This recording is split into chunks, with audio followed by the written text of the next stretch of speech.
Halo teman-teman, balik lagi sama aku Soraya. Dan hari ini aku membacain salah satu utas yang aku baca dari Thread. Dan ini kisah dari seseorang yang korban, gimana ya, dia itu bukan pelakor, tapi dia itu ya orang kedua, orang ketiga gitu loh. Tapi dia tuh nggak tahu kalau ini cowok punya istri kayak gitu. Langsung aja ya aku bacain ceritanya. Temen aku baru aja ngalamin plot twist yang paling gila seumur hidupnya.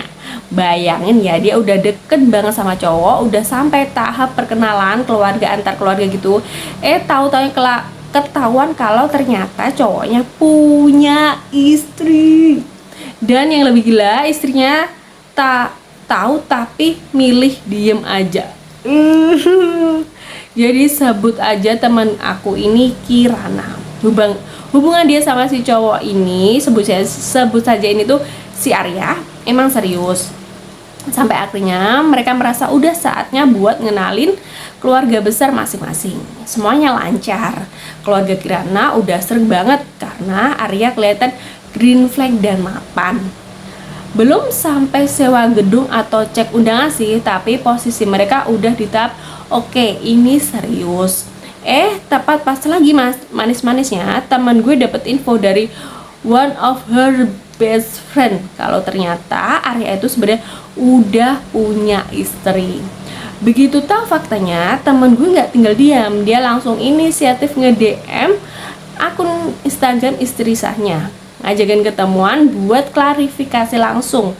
Dia nggak mau jadi pihak yang rusak tanpa minta maaf atau tahu kebenarannya. Pas ketemuan, alih-alih ngamuk, si istri sah, sebut saja Mbak Mentari, malah kelihatan pasrah banget. Mentari bilang dia sebenarnya udah tahu dari lama kalau suaminya ini hobi selingkuh di belakang dia. Parahnya lagi, mertuanya alias keluarga si cowok justru menutupi dengan mendukung kelakuan anak ini nih yang jadi sumber masalah tuh. Kenapa Mbak Mentari pilih diam? Ternyata posisinya bener-bener terjepit. Mereka udah nikah hampir 5 tahun tapi belum dikasih keturunan. Di keluarga mereka, hal itu dijadikan senjata buat nyudutin si Mbak Mentari. Selain itu, Mentari juga dibiayain kuliahnya sama si suami sampai lulus S2. Tapi posisinya sekarang dia lagi nggak kerja karena fokus program hamil terus. Dan dilarang capek sama suaminya. Makanya dia ngerasa nggak punya daya dan nggak bisa berbuat apa-apa. Kiranya cuma bisa speechless dengan pengakuan itu. Dia sadar kalau dia hampir aja masuk ke dalam lubang yang sama, terjebak di tengah hubungan orang lain yang udah rusak parah tapi sengaja dipertahankan karena rasa takut. Kirana akhirnya move on dan fokus benerin mentalnya. Dia ngerasa beruntung banget kebusukan kebongkar sebelum dia beneran terikat pernikahan.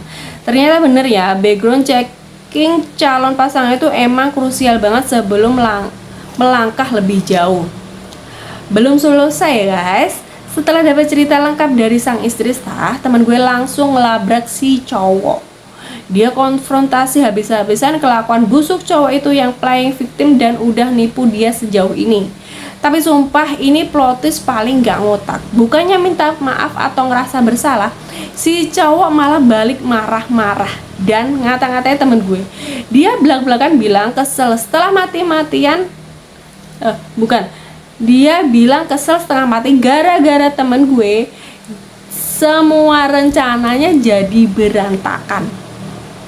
Dan puncak gilanya ada di sini. Saat dilabrak, si cowok malah tanpa beban ngaku kalau niat awal dia emang mau jadiin teman gue sebagai istri kedua. Sumpah ya, teman gue sama sekali nggak pernah tahu kalau dia diposisikan mau jadi madu.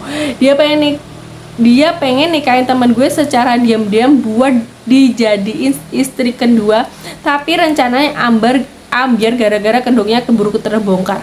Gak punya rasa bersalah sama sekali, malah nyalain temen gue karena bikin semua skenario listriknya keberantakan. Aduh, temen gue langsung mutusin kontak detik itu juga. Untung banget bobroknya ketahuan sebelum sah. Kalau nggak, bayangan betapa hancur hidupnya nikah sama cowok yang manipulatif, egois, dan doyan nipu kayak gitu.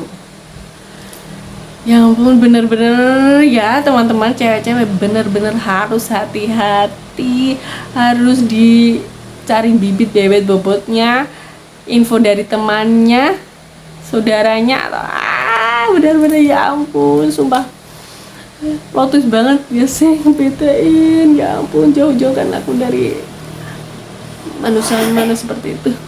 Nggak bisa ngebayangin banget. Buat teman-teman, jangan lupa kalau kalian punya cerita yang ya mirip-mirip kayak Mbak ini, atau punya pengalaman seperti kakaknya ini, bisa banget kirim ke email aku, atau langsung aja kalian klik kolom komentar, kalian ceritain aja kisah kalian. Kalau lebih privasi, kalian bisa banget kirim email ke aku ya, aku tungguin cerita kalian.